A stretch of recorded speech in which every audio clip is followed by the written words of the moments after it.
مالك أروح كلام هسه سيسو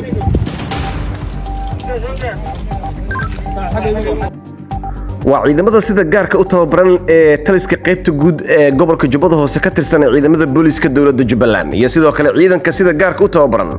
ee Special Force ama ciidanka danab ee xoogga dalka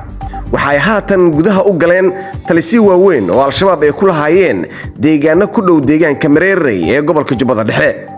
gaar ahaan dhinaca degmada Jilib ee gobolka Jubbada Dhexe halka hadda ciidamadu ay cagta saareen waa taliskii ugu weynaa ee gobolka Jubbada Dhexe ee al-shabaab ay deganayeen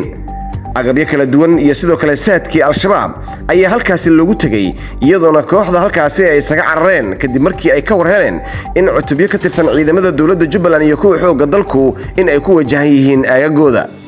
waxaana halkaasi loogu tagay godad iyo sidoo kale saanad military oo al-shabaab ay halkaasi uga tagtay Colonel Sadiq Maxamuud Dagor taliyaha taliska qaybta guud ee gobolka Jubbada Hoose ee ciidamada booliska ahna kusimaha taliyaha ciidanka booliska ee dawladda Jubbaland ayaa waxa markaasi la tilmaamay in howlgalkan uu hogaaminayay iyadoona ciidamada sida gaarka u tababaran ee booliska iyo sidoo kale kuwa danab ay wadajir howlgalkan u fuliyeen howlgalada sida isdaba jooga uga soconaya gobolka Jubbada Hoose ayaa haatan ku faafay dhinaca gobolka Jubbada Dhexe ciidamada ayaana gaaray deegaan lagu magacaabo Gamboole oo al-shabaab u ahay taliskii ugu weynaa isla mar ahaantaana ciidamadu ay markaasi cagta mariyeen godado waaweyn iyo sidoo kale saadad isugu jiray ama saad isugu jiray cunooyin iyo sidoo kale agab military ayaa halkaas ciidamadu ugu tageen oo ay ka soo daadgurayeen halka qaarkoodna ay dab qabadsiiyeen si markaasi mar kale aanay kooxahan dib ugu soo laaban halkaasi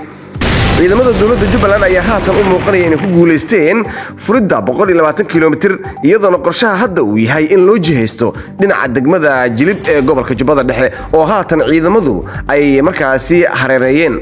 waxaana dhaqdhaqaaqyada ciidan ee gobolka soconaya uu haatan u muuqdaa mid si laba jibaarmaya marka loo eego dhaqdhaqaaqyada military ee ka soconaya gobolka dawladda Jubbaland ayaana ciidamadii ugu badnaa isugu geysay deegaanadaasi iyadoona ciidamada inta badan howlgallada fulinayana ay qayb xal ka qaadanayaan ciidamada sida gaarka u tababaran ee danab iyo sidoo kale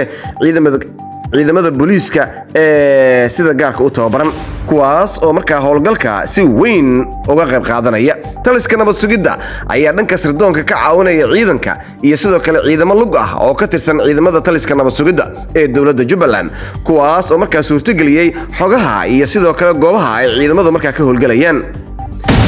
waxaana markaasi haatan soconaya kulamo kala duwan oo looga arinsanayo wajiga labaad ee howlgalka ka oo ka furmay degmada Afmadow ee gobolka Jubbada Hoose waxaana halkaasi isugu tagay mas'uuliyiinta ugu badneed ee dawladda Jubbaland kuwa oo haatan ka fikiraya qaybta labaad ee wajiga howlgalka waxaana wadada dheer ee xiriirisa Kismaayo ilaa degmada Afmadow oo 120 kilomitir haatan ka bilowday dibudhis iyo sidoo kale in dhirta laga jaro si markaasi loo bilaabo dhismaha wadada laamiga oo halkan laga hirgelinayo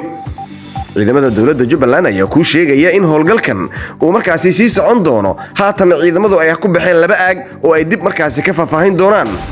marka ciidamadu ay gaaraan aagagaasi muddo ka badan 2 bilood ciidamada dawladda Jubbaland iyo kuwa danab ee xoogga dalka ayaa wada howlgal aan kala joogsi lahayn kaas oo lagu bartilmaameedsanayay saldhigyada ugu waaweyn ee al-shabaab ay ku leeyihiin gobolka Jubbada Hoose iyadoona haatan Jubbada Dhexe qaybo ka mid ah ay ciidamadu soo burburiyeen talisii waaweyn oo halkaasi ku yaalay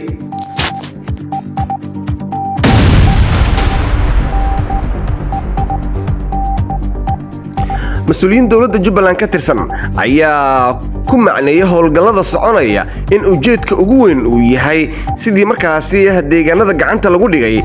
laami loo saari lahaa wadooyinkeeda kala duwan si markaasi dib loogu soo celiyo dhismaha kaabayaasha dhaqaalaha ee gobolka